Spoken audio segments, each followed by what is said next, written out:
Looks like we have participants still joining us, so we'll give folks just maybe 30 seconds to get into the room.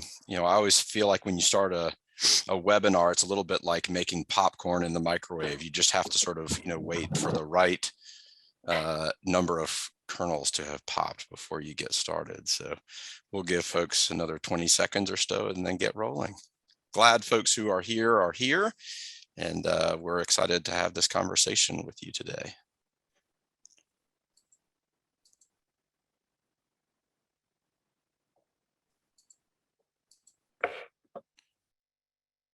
All right. We will get going. Well, welcome everybody. My name is Aaron Bockenheimer. I serve as the Executive Director of Off-Campus Student Life and Community Partnerships in the Office of the Vice Chancellor for Student Affairs at UNC Chapel Hill. And we're very happy to have our Carolina community here with us today, students, faculty, staff, and our esteemed panelists here for our first mental health seminar series program, Mental Health, Spirituality, and Faith, How Do They Connect? This is a follow-up to the November 2021 full day mental health summit. And so we're really excited to have you here today and to be able to have this really important conversation. I'm going to give a little bit of a brief bio on the folks who we have joining us today, our panelists. We will then spend a few minutes just talking about how today is going to work, a little bit of logistics. I'll talk a little bit about the topic itself and sort of set the stage. And then we will jump into our full program. And I'll take an opportunity before sort of each segment of our program to more fully introduce the guests we have with us today who are part of our panel program. So the folks we have with us today are Karan Johnson. Karan is a clinical instructor and member of the field faculty in the School of Social Work here at Carolina. Elizabeth Harrison, a licensed clinical social worker working in private practice here in the Triangle. We have Rabbi Melissa Simon with us today. Rabbi Simon is the senior Jewish educator at UNC Hillel. Imam Abdul Wahid is a religious leader in and advisor to the UNC Chapel Hill Muslim Students Association. The Reverend Mary Cat Young, an Episcopal priest, currently serves as the Associate Rector of Campus and Young Adult Ministries at Chapel of the Cross here in Chapel Hill. And Simon Stokes, who is the Campus Minister for Reformed University Fellowship here at UNC Chapel Hill and is the advisor to that organization. So we have a great panel. We're going to have some really excellent conversation, and we're excited to have those folks with us today. So for the next hour and a half or so, we will start and through the bulk of the program hear from our panelists, and each of them will have an opportunity to share information from their perspective, right? From a theoretical and research perspective, from a clinician perspective, and from a faith leader perspective. And so we'll spend roughly the first hour or so hearing from our panelists and their expertise and experience in their field of practice and background. We'll then have an opportunity for the last 25 minutes or so to take questions, right? And so we really welcome your engaged participation at that point. And so we'll have about 25 minutes or so for that. And so please feel free to use the Q&A feature and drop those in there. And we will, at the end of the program, have an opportunity to respond to those questions. So you can direct those to broadly the panel. If there's a particular person on the panel based on comments that you have, please let us know that you'd like to direct your comment or question there as well. This is a topic when we talk about mental health, when we talk about faith, spirituality, or religion, that can be sensitive. Each of those individually can be sensitive, and combined could be sensitive topics, and they can elicit both positive, healthy sentiments, and could also elicit and trigger negative or unhealthy or unsafe emotions. And so what we really want to say to folks before we get started is we hope participants and those who are here joining us today will focus on self-care. And please step away if needed. You have the ability to come back, obviously, during the entire portion of this program, but we are also recording the initial presentations here today. And so once we get to the Q&A part of the program a little later on, we'll stop recording the program, and we hope that will give folks the space to be able to share and ask the kinds of questions that they want to ask without those being recorded and preserved. But the main presentation itself will be recorded and available for you to come back to. So please step away if needed. Take care of yourself. We are glad that you are here. We hope this will be a really healthy and productive conversation for all. I also want to mention, if you are not already familiar, I want to mention the HEALS Care Network. If you go to care.unc.edu, this is a still relatively new resource that we have launched here at the university with an outstanding collection of information to support all members of our community and their mental health and well-being. So HEALS Care Network, care.unc.edu. So we're going to go ahead and get started, right? You didn't come here to listen to me. I'm going to help facilitate this conversation as best I can, but you are here to listen to our panelists. And so the first panelist that I'd like to more fully introduce is Karen Johnson. And Karen is a graduate of the UNC School of Social Work and currently serves here at Carolina as clinical instructor and member of the field faculty in social work. She teaches direct practice courses and supports students in placements related to adult mental health and substance use. She also maintains a private clinical practice in Durham, focusing on trauma, grief, and loss, and diverse life transitions. Karen's research interests include ethics, spirituality, and social work, and trauma, including grief and loss. So Karen, thanks for being here, and I'm going to turn the floor over to you. And if you have any technology needs, you and all panelists, let us know and we'll help support you through the conversation. But great to have you here today. Thank you. Thank you so much. Good. What time is it? Good afternoon, everyone. It really is a pleasure to be here with you all. What I want to first say is, and I want to first say thank you for calling this a conversation, because I really think that is our hope, is that we will be conversation partners throughout this process, and that this is the beginning of an ongoing conversation, an iterative conversation. I am not going to spend a whole lot of time with slides and research, because I do think that it is vital that we jump in and partner to have this conversation about mental health, spirituality, and faith, because this isn't an academic exercise. It is an acknowledgement of the whole person and how the whole person presents to these environments. And of course, this environment, our context is UNC Chapel Hill, and academics and research and high expectations for that sort of performance are important, but they cannot overshadow the reality that we are human beings in this academic experience. And so I'm going to start off with just my own perspective on how mental health, spirituality, and faith connect for me. So I will start off with that by sharing my screen. Let's see if I can get it to cooperate. I believe I'm sharing my screen, and you see a slide with an orange background. Is that correct? I hope so. We do. We do, and we awesome. see your we see your slide, and then we see your sort of presenter view. I don't know if you want to have folks be able to see your slide deck at the There we bottom go. as well. Swap there you go. That Beautiful. do it? All right. Yep. Look at that. We are cooperating with technology here. So here is how mental health, spirituality, and faith connect for me. So personally, what you see in this picture, you can't, you see just a group of folks that are gathered on a beach. I'm holding hands with this gentleman who seems to be a pretty nice guy if I'm holding his hands. We are actually celebrating 25 years of marriage.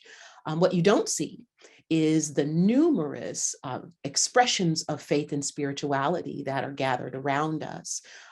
You see over one of my shoulders, my beautiful mother, who has been a Buddhist for nearly 50 years. You see over my husband's shoulder, my son, who is a practitioner of Ifa, which is a Yoruba religion and a system of divination. You see others who are practitioners of Islam, and others who are just seekers of spirituality, connection to higher self, connection to the world around them.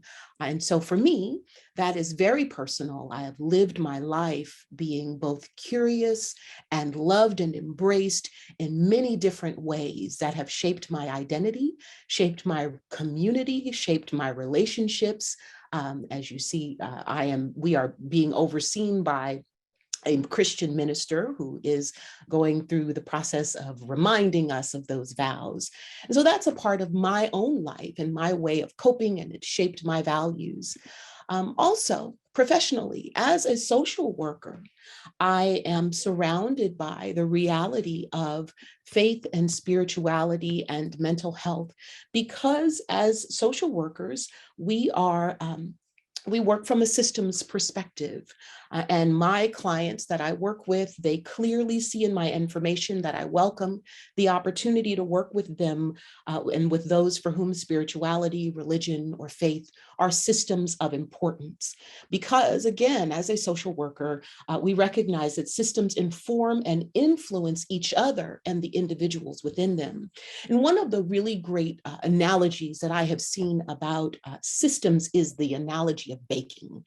And if we think about baking as a system, you think of all the ingredients that make up a cake. And if you were to lay them out on the counter and you weren't familiar with them, you wouldn't be able to envision how eggs and flour and sugar and baking soda and all of these things could combine and be heated to create a cake. Because not one single ingredient or even an environmental factor like heat would produce a baked good such as a cake. It takes the whole to create that one thing. The multiple pieces of that whole create that one product. And with systems theory, that is what we understand, is that it takes the individual pieces to create the whole, and in our case, the whole person. And if you bring it to our environment at UNC Chapel Hill, we could be considered part of the mesosystem. The mesosystem, which is the points of contact and connection between a person's everyday life. So their home and their school, their religious community and their school, and how those can inform experiences and can give students, for us in our context, give students similar or even different and contradictory experiences in their settings. And so they connect for us as social workers as we recognize how these systems overlap and interact. And what we seek to do is to question and be curious with our clients and the people that we serve, and help them understand how these systems are related and how they have shaped them to become the people that they are, for good or for ill, and how they can grow thereby. So another way I want us to kind of consider is how mental health, faith, and spirituality may connect for other people. So I've moved out of my own perspective, and I just really quickly want to talk about the perspective of others. So as you see, there is research from the Pew Research Center that talks about the importance of specifically religion in people's lives. And it's clear that a large percentage of people consider religion important in their life. And we see that there are folks for whom religion is not a system of importance. Spirituality is not a system of importance. And we see the differences are happening in age as people get older, the nuns as they are younger, not being a part of a spiritual community or a faith community starts to decrease with age. And that for us is relevant because we're dealing with graduate students who are a part of this group that is shifting from having religion or spirituality as a system of importance to one that is not prioritizing religion or spirituality. And there are many reasons why that is happening. And those are questions that we have to ask ourselves while we are here supporting our students and supporting each other. What is changing for people? Are there reasons why religion is either no longer important or even more important? What kind of community do our students come in expecting? What kinds of communities are we trying to create as faculty or staff that want to support these students? And so it's important for us to see this or to visualize, but also hear from the folks that are on this panel that can speak to the perspective of their lived experience and daily interaction with our students. A place for consideration also is how they connect in terms of integration. So I talked about the system of importance for individuals that might be spirituality and mental health, or spirituality and religion. But then the element of mental health services is that there are some evidence-based practices that incorporate spiritual practices or spiritually informed practices, and even religious practices, if we think about things like counseling related to like Christian counseling and that sort of thing. But a few of the places where there is an integration of spiritual or religious or faith practices in mental health services are things like mindfulness, which has been shown to have positive impacts on things like relationship satisfaction, stress reduction, cognitive flexibility, chronic pain, increasing of empathy, and also things like dialectical behavior therapy, which is an evidence-based treatment that was developed by Marsha Linehan, who is actually a Buddhist monk, and utilizes things like mindfulness and emotion regulation and distress tolerance in order to get in touch with, connect with the wise mind, the wisdom and balance between the rational and the emotional mind. And this isn't a specifically religious or spiritual evidence-based treatment, but it is absolutely spiritually informed because of the approach that Dr. Linehan chose to take in the developing of DBT. Additionally, there is yoga, and for some, yoga is a secular practice, and for others, yoga is a spiritual practice. And so these things have been incorporated over time into some of the work that clinicians provide to their clients, in addition to other things. And there's so many ways that we can talk about this, and I'm looking forward to hearing from Elizabeth and some of the other panelists about this sort of integration. And then the last thing I want to say before we open it up and we hear from the people that we have participating with us today is that the other way that spirituality, mental health, and faith may connect is the impact on folks. Sometimes it is a mechanism by which to cope with stressful events. Someone may seek mental health services, they may seek the support of a faith leader or a spiritual practice as a way to cope with stressful events. It is a place for social supports and community building. It's a place for people to make sense of the lives that they are leading and the experiences that they are having throughout the course of their life. And it is sometimes a source of grief, a pain, or loss because of disconnection from, deconstructing of faith practice and then perhaps faith community.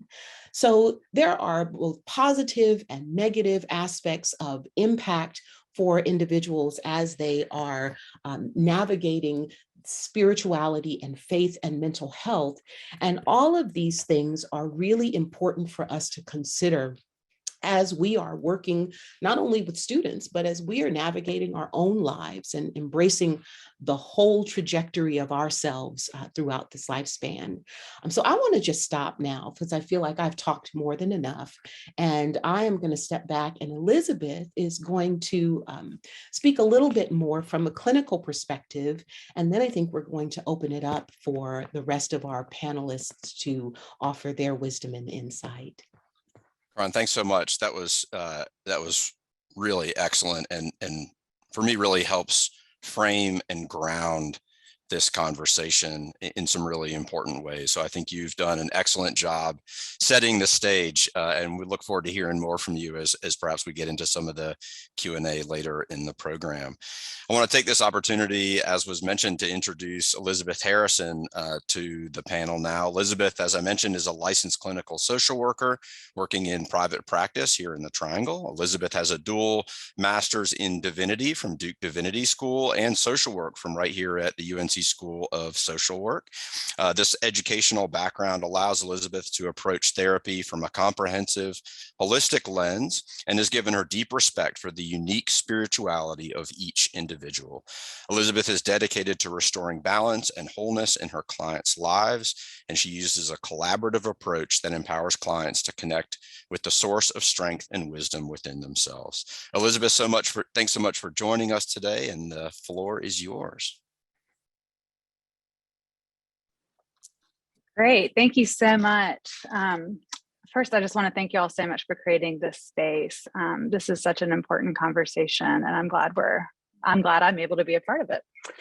I want to start by just naming that Christianity is the spiritual language that I am fluent in. And so as I talk, you'll hear a lot of that language, but I certainly don't want that to communicate that other traditions and religious practices, formal and informal, are not of equal importance. So just wanted to name that up front. As I thought about how to, what really to share with y'all today from a clinician's perspective, what really came up for me was this idea that our faith and our spirituality can be this beautiful thing that connects us more deeply to reality. It connects us to each other and to ourselves. And it can be something that disconnects us from all of that. And that can really exacerbate negative mental health outcomes. So I wanted to talk sort of about what I see in my office and how that disconnection connection intersects. And as I thought about it, I noticed some themes that emerged. This is certainly not limited to this, but three themes emerged for me. One is this idea that Barbara Brown Taylor refers to, who is an Episcopal theologian, full solar spirituality. So that's this idea that God is the God of the sunny, happy days. And, what happens when, let's see, some concepts that come up there, that we're supposed to be thankful in all things, that the Lord doesn't give us more than we can possibly handle. And the very definition of trauma is something that is more than we can handle. So when people come into my office with these belief structures, it's so important that we create a safe space to start to really dismantle and work through how that has been functioning for them, and usually very limiting for them. One of, I think, the most concrete examples is a client who comes in who has experienced trauma and is going, my Sunday school class, I learned about this God who is all loving and all powerful. Well, where was that God when I was experiencing XYZ? And then, sometimes we'll have clients who just cannot even access their negative affect. They don't know how to feel sad. They don't feel safe feeling angry. And so really helping them understand that there is, these are emotions that are good, and they're signals, and they're okay. And it's okay to listen to that, right? So Barbara Brown Taylor actually advocates for more of a lunar spirituality. And I love that image of, a God that is with us in the darkness, that waxes and wanes with the seasons, but is so present and never abandons us, even in our darkest moments. The second theme that emerged was, and I say this with some love and compassion, because very much of me can identify with this, but this concept of the virtuous, selfless person, right? That lots of times, particularly for women in Christian circles, there is an emphasis on a woman who is the nurturer, who is selfless completely, who is only, sort of identity is in who she is for others. The first one up in the morning and the last to go to bed. And from a clinical standpoint, that starts to feel an awful lot like codependency. And, it becomes very problematic in terms of, identity and a lack of boundaries. Someone who might not even know that they need help or how to ask for it or how to get it safely. So I really enjoy working with boundaries with people, helping them understand that it's okay to have limits, right? That like God on the seventh day rested, you can rest. That Jesus did not heal everybody, and that's okay. And that Jesus retreated and collected himself and then went back in. So yeah, helping people learn that their boundaries are okay and how to connect to themselves so that they notice, gosh, I'm feeling really resentful. Perhaps there's been a boundary violation. How can I communicate that to the people in my life? And how can I develop a sense of identity and really just help them connect to themselves? Because we have to have a self before we're able to enter into any sort of self-sacrifice. And then finally, legalism at the expense of personhood. So this is when people enter into or formed in, traditions where there's a really strict sense of right and wrong, good and bad, can really lead to a ton of shame and secrecy. We know not just that behaviors are stopping, it might be that people are just not talking about it, right? And then sometimes we label things that are actually beautiful and good as wrong or bad. And so the ways that this presents most tragically in my office is when people in the LGBT community have been formed in traditions that tell them that who they are and who they love is not okay.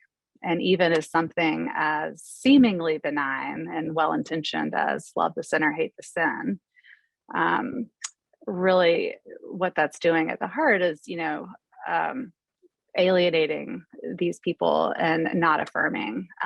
And so mercifully, a lot of these people have been able to leave these faith communities and find a faith tradition that works for them. And sometimes they aren't able to, and that's okay as well.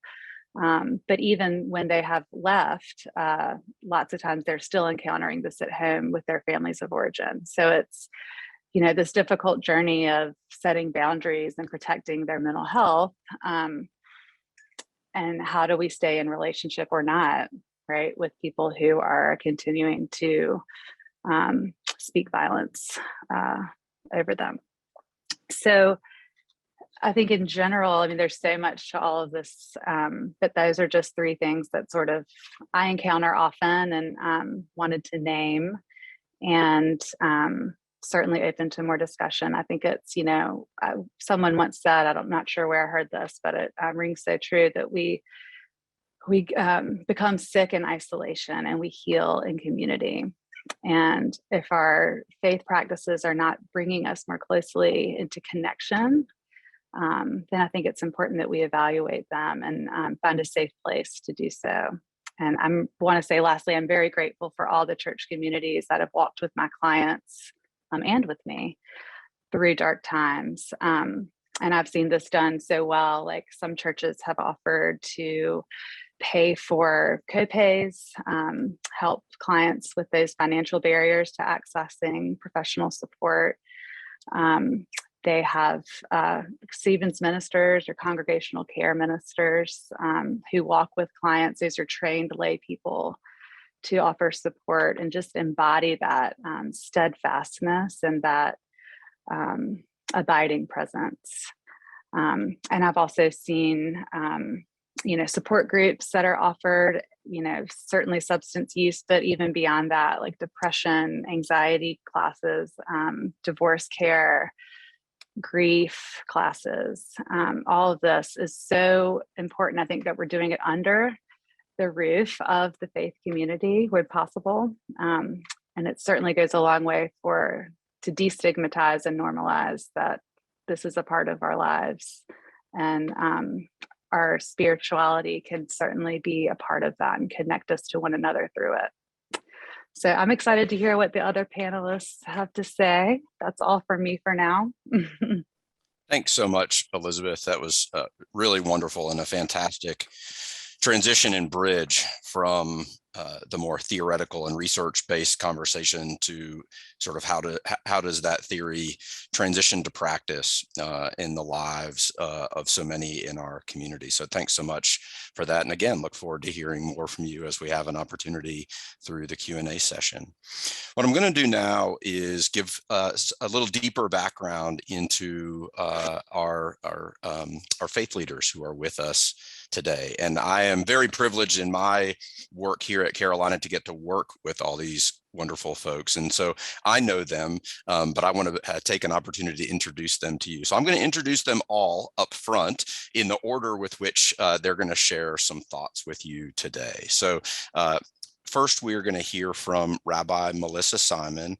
Rabbi Simon is the senior Jewish educator at UNC Hillel. She provides students with rabbinic support, facilitates students' meaningful Jewish experiences, and crafts Jewish educational opportunities.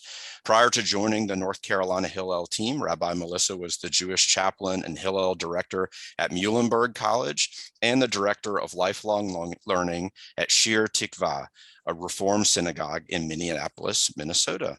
Rabbi Simon received a master's degree in Jewish education and Hebrew letters and was ordained by Hebrew Union College Jewish Institute of Religion. Rabbi Melissa is passionate about Jewish education, social justice, inclusive Jewish communities, and empowering young people. Next, we are going to hear from Imam Abdul Wahid. Imam Wahid is a religious leader in and advisor to the UNC Chapel Hill Muslim Students Association. He has for the last 42 years been an active member of the Muslim American community and has been serving on the religious life staff at Duke for over 20 years. Currently, Imam Wahid is an instructor in Duke's Osher Lifelong Learning Institute, and he is the program associate for the Center of Muslim Life at Duke University. He has a long career supporting interfaith work in and around the Durham community and here at Carolina. Next, we will hear from the Reverend Mary Cat Young. Mary Cat is an Episcopal priest and currently serves as the Associate Rector of Campus and Young Adult Ministries at the Chapel of the Cross and has been involved in campus ministry for 20 years in the Twin Cities in Minnesota, Boston, New York, North and South Carolina. She approaches interfaith and ecumenical relationships with a deep commitment for mutual respect and companionship with students and young adults from an open and affirming desire to resource them for a fuller expression of their whole self and their connection to the holy. And finally, we will hear from Simon Stokes. Simon is the campus minister for Reformed University Fellowship here at UNC Chapel Hill. Simon is a graduate of Covenant Theological Seminary, where he received master's degrees in divinity and counseling, and he recently completed a doctorate of ministry at Duke University. And Simon wanted to make sure to say he's sorry for that, but he's here at Carolina now. Originally, Simon hails from Dothan, Alabama, and graduated in 2006 from Emory University, where he pursued a degree in international studies. After college, Simon worked as an RUF intern at Auburn University, and it was there that he developed a heart for college students, as well as he decided at that point to enter into the vocational ministry. So thanks so much to all of you for being here. And Rabbi Melissa, I'm going to turn it over to you first. Thank you so much for having me. So I come to you today from Hillel, an organization that serves college students on 550 campuses around the world, including North and South America, across Europe and Israel, including several campuses in Ukraine. And so I just want to name that we come into this conversation in a world with a lot of pain, physical, emotional, spiritual pain. When I enter into a conversation around mental health and faith, I think one of the first things that I think is really important to name is that while Judaism acknowledges a distinction between mental and physical health, our tradition treats them on an equal plane. We recognize that both a healthy body and a healthy mind are necessary for human beings to be complete. And the second thing to start off is to say that, we are very proud that there are Jewish physicians who were instrumental in establishing the field of psychology. But we also need to acknowledge that the Jewish community is not always comfortable dealing with those who suffer from psychiatric conditions. And there are areas of great success and areas of great challenge in our community. And I think, one of the biggest places that we can start the conversation is about what we see in our holy text, what we see in Jewish texts, some of which is shared with Christian tradition as well. We see various biblical figures struggling with depression, like King David. We have concern that mental health challenges, just like physical health challenges, could be some sort of divine punishment or retribution for not following the word of God. And that's a really hard wrestling, I think, that many of us do have with theology that suggests that suffering is from God or the divine, of however we experience the divine. And I think one of the things that I really want to lift up is acknowledging that the visibility of people who struggle with mental health is an important part of naming that it exists in our community. I think sometimes communities, especially small communities, minority communities, may seek to push away the association that a particular challenge is a part of our community. This is something someone else deals with. We don't have that problem. But that mental health struggles, whether that's lifelong struggles or short-term struggles, exist in every Jewish community. And the people who struggle with mental illness are part of our community, and we see them and we appreciate what they bring to our community, and we strive to be better about supporting them. I think the second thing that comes up for me in this conversation, especially on campus, is supporting our students, which is the primary population I work with, in terms of accessing the medical support that they might need to help handle areas like anxiety or depression.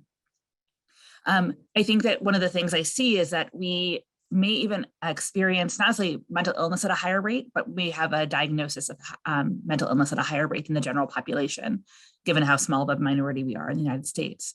But I think that what that really shows is that there is a real encouragement to get help, to recognize that suffering is not necessary, and that whether it is seeking a diagnosis or accessing medication, therapy, different types of support, that is something really important, and that's something really valuable.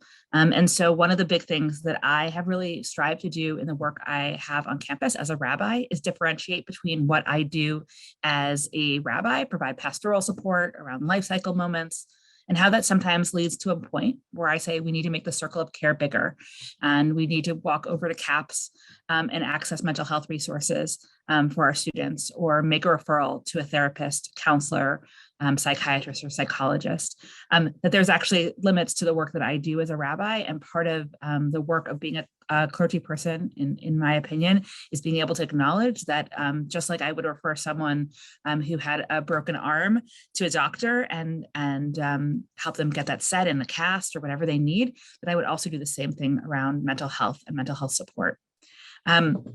I am really proud of different Jewish communities doing really important work around gathering people who have particular challenges. For example, people who struggle with OCD, coming together around how they can distinguish between the behaviors of OCD and healthy religious devotion. So for example, in some Jewish communities, the practices of religious practice could actually mimic or exacerbate certain concerns. So for example, one of the things that we say in our Jewish community on campus around Yom Kippur, the Day of Atonement, one of the holiest days of the year when many people fast, for example, is that while Judaism calls us to fast and have a day of reflection and contemplation, that if someone is in recovery for an eating disorder, for example, that they are actually required not to fast. They have to eat. They have to take care of their physical body and not use this holy day as a time of not following whatever their doctor's orders are or whatever their system of support is for recovery.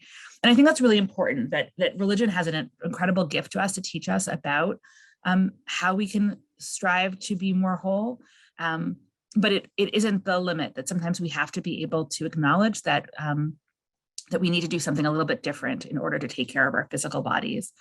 And the last thing I want to just name is there's a beautiful prayer that many Jewish communities say called the Misha Berach. It's a prayer for healing. May the one who blesses is the short title. And in that prayer that was rewritten with Hebrew and English words, we pray for refuah shlema, a complete recovery, refuat hanefesh, refuat haguf, a healing of the soul and a healing of the body. And so just to conclude my time with kind of acknowledging this goal of caring for our bodies such as they are and caring for our spirits, coming together and community of prayer, coming together with faith practitioners, coming and exploring faith traditions is a really important part of Jewish tradition, but that we really want to acknowledge how these two pieces, our body and our soul, are forever linked, and that we want to really honor the struggles that our community has in order to find wholeness. And with that, I will hand off my time. Thank you, Rabbi Melissa. And Imam Wahid, the floor is yours, sir. Yeah, thank you. Good afternoon to everyone. And as we say in our religious language, peace to you. Assalamu alaikum. That is the peace that only God can give. We first want to thank Aaron and all the organizers and our fellow panelists for allowing us to participate in this very important conversation. As we look into the world, our world, we see a lot of mental health issues.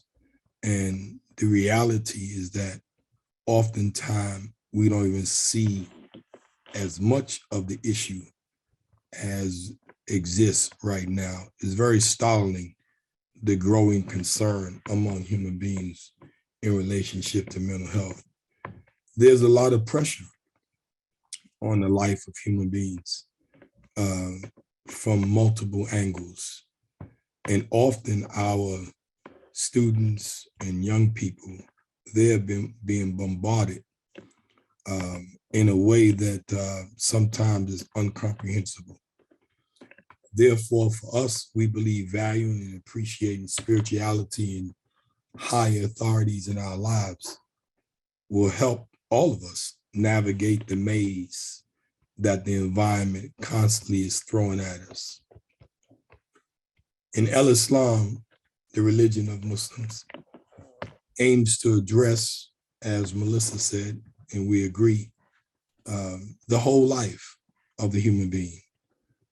Spiritually is essential for us. Spirituality, is essential for us in the management of our lives as human beings.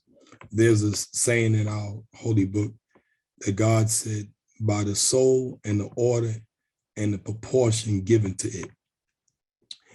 And it means that God has given us the soul, and the soul seeks balance. And one of the analogies that we always like to use in terms of trying to find our balance is looking at a child when they just begin to walk and they're wobbling back and forth, back and forth. They fall, they get up, they fall, they get up. And eventually they begin to walk. And that's the sign of how life is for many of us. We struggle with getting the balance. So our spiritual life is very important. Very important. Our spiritual life is a composite of our psychic, our spirit, our mind, inclinations, the whole inner life, our emotions. And managing our emotions and managing our spiritual life is very significant in terms of maintaining that balance. I give an example. When we think of spirituality, sometimes we may not equate love with spiritual. Love is spiritual. Hate is spiritual. And that has nothing to do necessarily with religion. That's just a common quality in the life of every human being. Being happy is spiritual. Being sad is spiritual. Being pleased is spiritual. Being angry is spiritual. And one of the things that in our religion, one of the things that our prophet said early on, he was once asked by a man, he said, counsel me. And the prophet told him, do not get angry. And I guess the man is like most human beings, they come asking for counseling and they may have in their minds what they're looking for. So I don't think he was looking for that answer. So he asked the question again. And the prophet repeated it several times, do not get angry. Now today, medically, we can look at and see the dangers of anger. And anger is like a fire wildly burning inside of a person, which the consequences can be headaches. It could be increased anxiety, depression, high blood pressure, etc. So getting angry, and we know that that is a real serious problem in the world. I had experience working in correctional facilities for probably 20 years. And one of the qualities that I saw inside there was a lot of anger. And I think even many of the persons in the institutions, many of the constituents that we may relate to, we may not see it expressed, but oftentimes there's some anger there. I give an example. I got a student who has told me that they were pretty angry that their parents would try to force them into religion.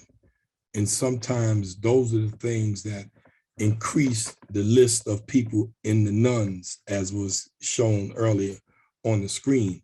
There's so many people in the age bracket that we're dealing with that have now accepted to be nuns. And there are reasons for that I think needs to be addressed. There are reasons for that.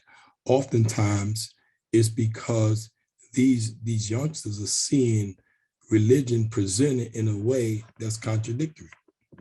You know, there's an old saying, I'm from old school, there's an old saying, actions speak louder than words. And I can't hear what you're saying for what you're doing. So religion becomes very important in the life of human beings to live right, to live consistent with what the religion is, because you send mixed messages, and that creates a certain feeling in youngsters towards religion. So we find that that's a really serious problem that aids this mental health issue that people have who grow up in homes where they're being forced religion. They grow up in homes as a result of being forced in religion, they have anxiety. I received an email recently from a parent asking me to talk to the child because the child has anxiety. We didn't get a chance to talk much on what he thought was the cause of it, but oftentimes it's because they're being pushed in an area that they don't necessarily want to be compelled to go into. So I think it's important, as we have this conversation, it's important to know the reasons why we have such high level of mental health issues and anger, etc. In our religion, there's a few things, as I begin to conclude, there's a few things that we are encouraged to do. One is to pray. Prayer is powerful. There's great power in prayer. We hear that throughout all the traditions. There's great power in prayer. And we have in our Holy Quran where one of the prophets, Job, was questioning God. And he was anxious and he was questioning God and he sought God for guidance. That's a way that human beings can be able to get through, navigate through things that they're going through. Another tradition we have in our religion is called dhikr. That is to reflect on the attributes and the qualities of God. And that can bring about a great resolve in a human being to be able to get past things they're going through. And oftentimes too, I think is important, particularly for our young people. I remember when our oldest daughter was a student at Duke University. And I'm here at UNC. I'm trying to, as you see, my background, I'm trying to bridge the gap. But I used to tell our daughter all the time, I said, you have to come up for air. Because if you don't come up for air, you can suffocate yourself.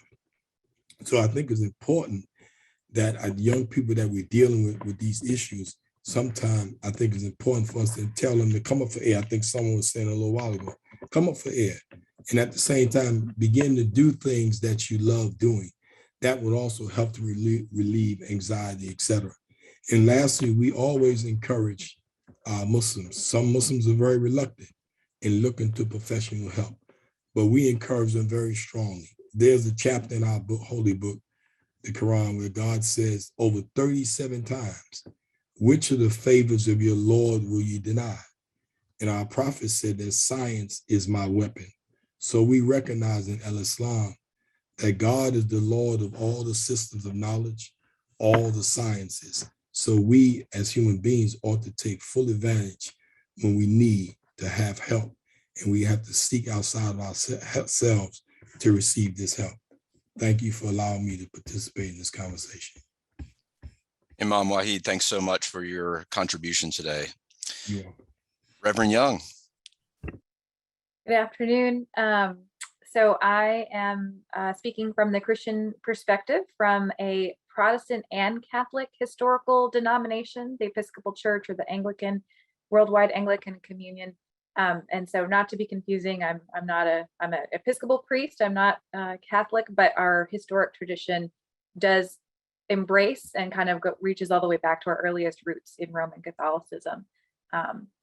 And what that earliest root is, what our teaching is from the center from which I work and do the things I'm called to do, is based in it's sort of rooted in a belief of a God that created us, that loves us, that created all of creation, and again, from the Christian perspective, relates to humanity, relates to us through the forms of the Trinity, through the idea of a creator God, of a human presence of God in Jesus Christ, and through a spirit that moves in and amongst us, that continues to have us connect with one another and with the world around us, with the creation that we are a part of.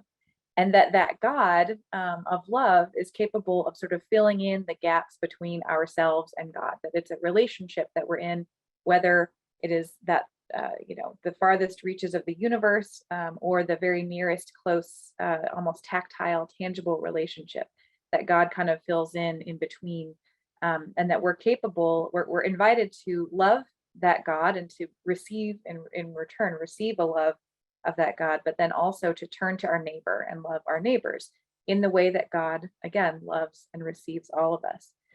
And what that means for me as a Catholic Protestant, as an Episcopalian, as a Christian, is about an invitation to embrace difference and to live with difference, right? That there's sort of the possibility of being in relationship across difference, which is part of why in my bio, I speak to my own sense of coming into conversations and coming into things like this in a spirit of ecumenism and interfaith relationship. So being able to be in conversation with a person, kind of meeting them where they are, as opposed to coming at them with, where they should be, or what I think I know about that person, but letting that person sort of be present, and me as their neighbor, trying to turn and listen and be present to that need. So a community that encompasses difference. And one of the words that sometimes gets used in Christianity to talk about that gap or that distance between ourselves and God is the word brokenness. And that was actually kind of problematic for me as I was thinking about this, because that brokenness is almost like a blame and shame word, right? Like it's something wrong with me. And it breaks, what it's really trying to do is sort of break down the reality that there is a distance between ourselves and our ability to accept and receive God's love and care and presence for us and to us, and that that does come from us. It's our sometimes inability to perceive or understand that we're a part of that bigger world. And that can come from a lot of different places. It can come, it's that distancing of ourselves from love. It can come from experienced harsh realities in this world, right? From generational family dysfunction or trauma or traumatic experiences. It can come actually organically. It can come through sort of the genetic realities that that our bodies are born with. And so sometimes it's organic within our bodies or within our brains and how they're formed. But then again, how they're impacted or influenced by the experiences that we have just living in this world. And as Rabbi Melissa named, you know, a world where outside events can affect, you know, the folks that are at the center of that controversy, but there are obviously ripples and impact and influence on us and the things that our hearts and minds are impacted on today, even if we're not in the middle of sort of the center of violence. Other realities that can be harmful and again cause sort of a dissonance or that experience of distance, things like, you know, experiences of racism, of misogyny, of homophobia, of, you know, judgment, and again, judgment, shame, and violence across those differences, rather than sort of an invitation to love one's neighbor through curiosity, engagement, and embrace across difference. And so that's sort of, for me, that's the framework of the world that we live in, and why and how I sort of try to do what I do from my perspective, from my place as a religious leader. So my work in religious leadership is attempting to try and help people connect or reconnect with love, with God, to strive for, to help them in their striving for healing, for wholeness and balance of mind, body, and spirit. And I think that that's been a theme that I've been hearing here as well. So I'm going to have a few words about that balance of mind, body, and spirit, because to me, that's the reconciliation, that's the bridging of the gap. That's the acceptance of being loved and having love to offer, you know, to God and to neighbor. And so as a religious leader, I use the tools of worship, of building community connections, things like I do it specifically through a campus ministry context. I do it specifically through a church context that provides gathering points and places for people to connect with one another. But also trying to find ways to help us see and serve our neighbors. So things like interfaith conversations and activism, and trying to be present, you know, seeing and speaking out to the needs of the world around us and to our neighbors that are right here physically in our neighborhood. And in praxis, what that means for me when I engage with a person, when I have a person come into my context seeking help, it means meeting them where they are and trying to help discern sort of what is their need in that moment, what perhaps my role might be in kind of helping either provide that spiritual care or that response to a religious praxis question, or you know, connect with a student leader or a student community or a student club that might be a fitting, you know, set of companions, as well as sort of recognizing that sometimes there are needs that come before me, that become mine to sort of hold on to in the moment, that are beyond, you know, my scope of ability or my scope of long-term care and companionship. And so helping to discern with that student in the moment, discern what resources might be the best response or the best to engage, like walking down to CAPS,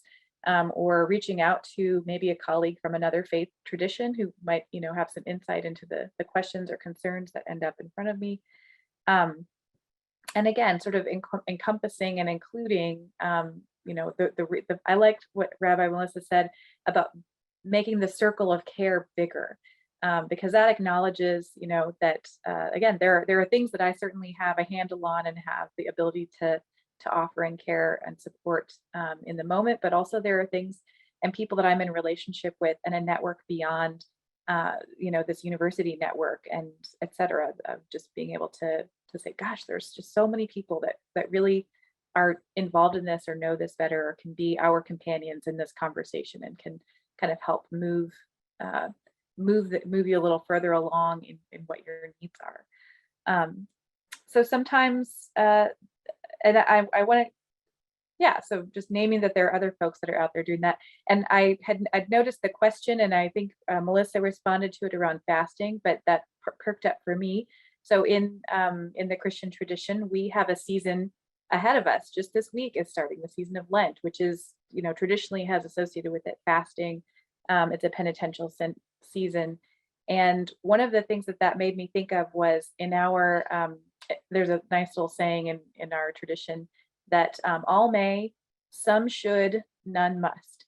And it's a great reminder that our religious practice is not meant to harm us. It is not meant to control us. It is not meant to give us control over something else.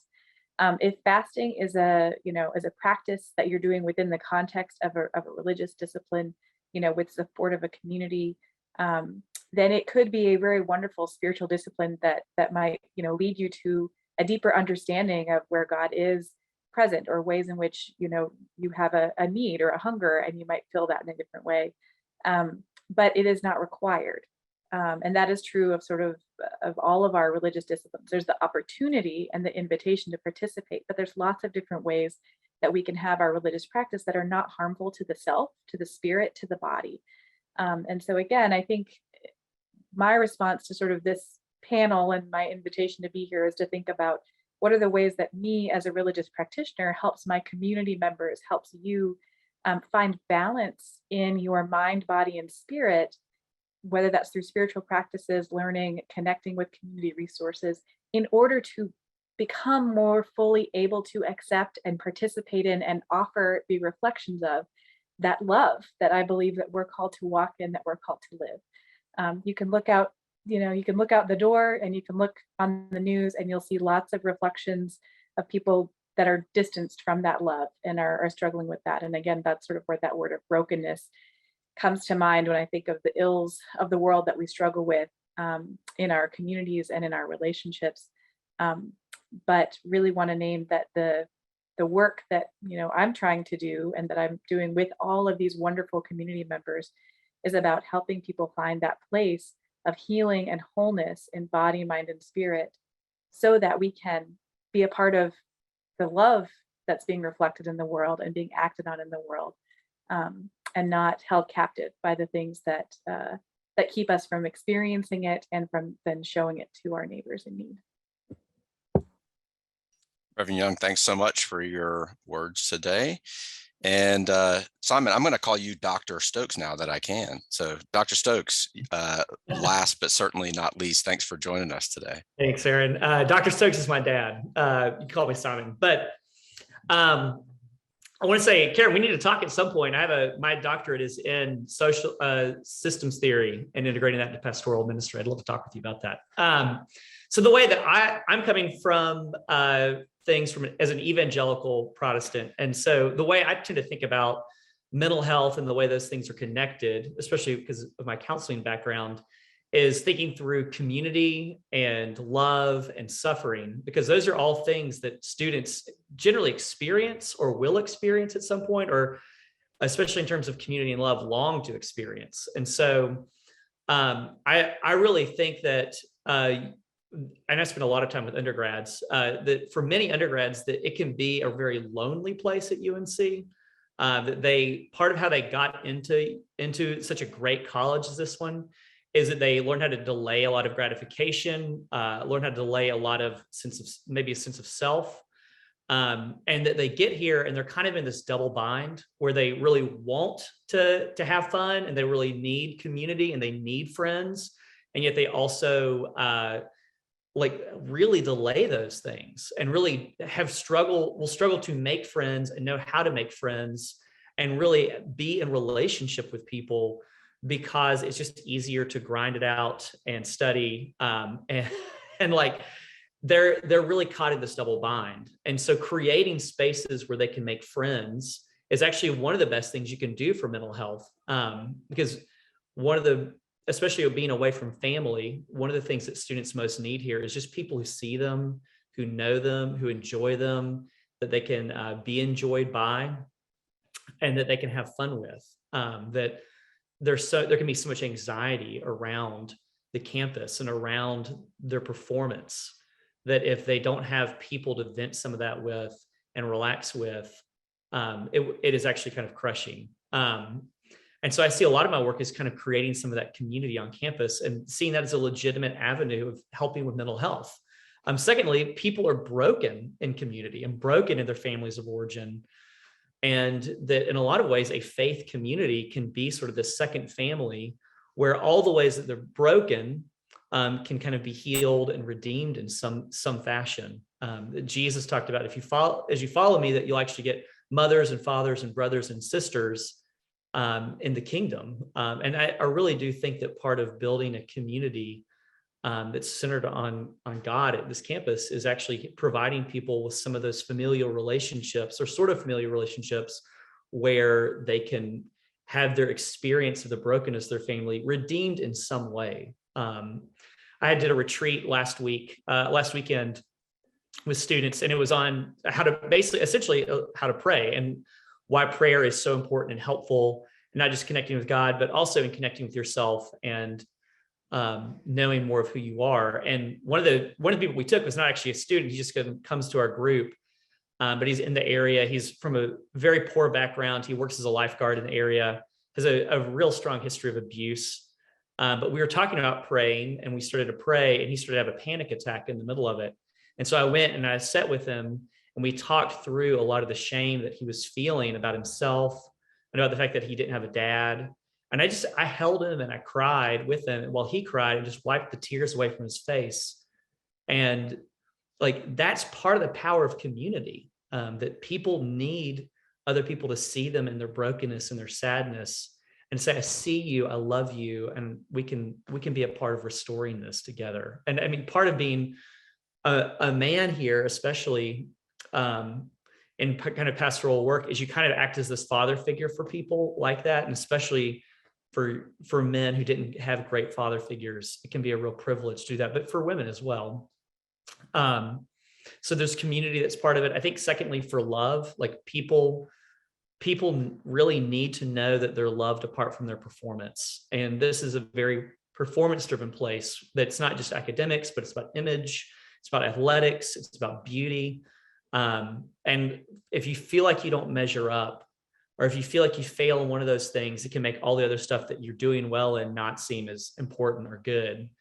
And so creating a community that's centered on this idea that you're accepted and known and cared for, not because of what you did, but actually in spite of who you are, and you're seen and loved in those things, and your identity isn't what someone else did and gave to you.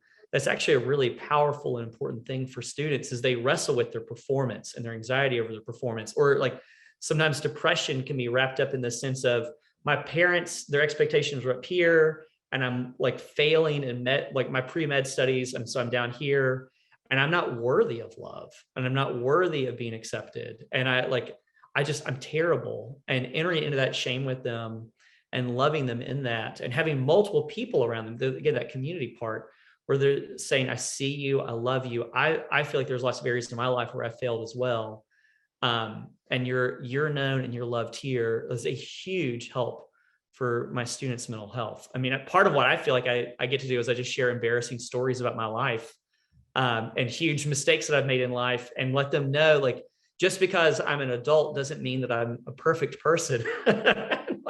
So I talk about failing classes in college, and I talk about parenting mistakes and fights I've had with my wife and issues I have with my parents, because they need to know that there's someone who knows them and loves them and is guiding them in some way, but is not in any way a perfect person, because they don't feel like they're perfect people, even though they strive to be that. And then thirdly, like suffering.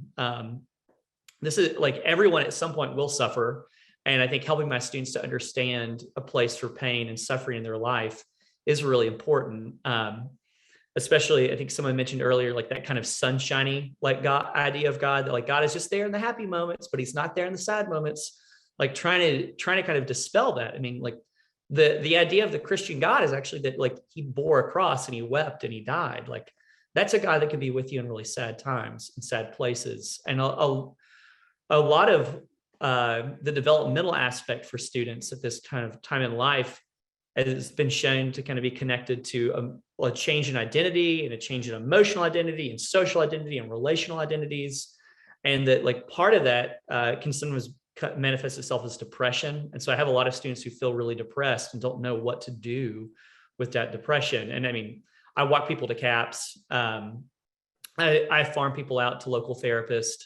I do some very basic, like pastoral kind of therapy care, things like that. But like one of the things that I think I can most help them with as a pastor is to help them live into the story that God told through Jesus, that if God could take a cross and use it to redeem the world, then he can take the smaller crosses that they experience and they can have hope that God can redeem those things as well. And it doesn't make those bad things that happen to them or that they're experiencing not bad.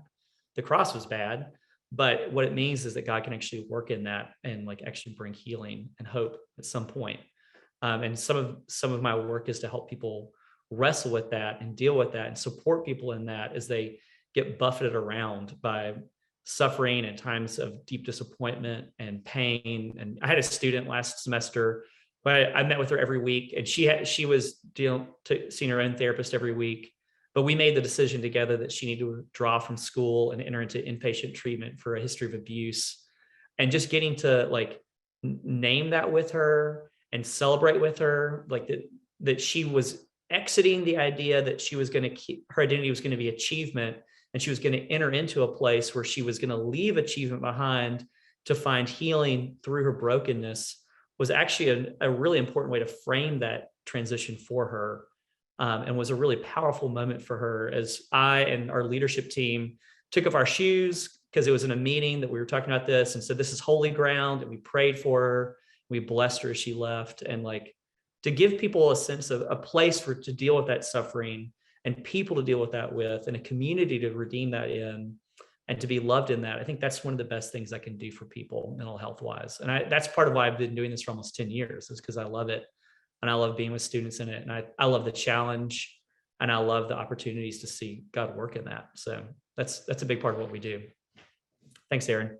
Thanks, Simon. Thanks so much for being here today. Thanks to all of you for being here today. This was really a tremendous panel, and I give a lot of credit to the folks who have their cameras off right now, but were very instrumental in helping put this program together to help pull together what a really wonderful panel and conversations. What we'd like to do now is turn to some Q&A and have an opportunity for all of our panelists to respond to some questions that have both been submitted during the program and in advance. Opening portion of this program did not record the Q&A session, but did record all of the opening comments. And so if you left and came back or had to join late, but didn't get to hear the opening comments by our panelists, please do visit us, and we'd be happy to share that information. It should be available on the Heals Care network in the coming days. In addition to, so speaking of the coming days, we will be offering additional virtual mental health seminars addressing the intersection of mental health and other topics, including addiction and substance use, intimate partner violence, and vulnerable populations. And so please stay tuned for those. We hope to offer those on a monthly basis going forward. So this was just the first of our seminar series coming out of our mental health summit. Thanks so much to everybody who joined us today out in the virtual space, who is a part of our panel. Really, really appreciate all of you for what you contribute both to our Carolina community and our broader Chapel Hill, Carrboro Triangle community through the work that you do with students, faculty, staff, and others. Thanks to the behind the scenes folks whose faces you didn't see today, but did a tremendous amount to put this program together, including Sarah Stallman and Caroline Carpenter and Allison Reed from here at Carolina. On behalf of Amy Johnson, our Vice Chancellor for Student Affairs here at Carolina, we want to say thanks to everybody for being here. We hope you had a wonderful experience, and we hope to see you at future seminars. Thanks, everybody. Thank you.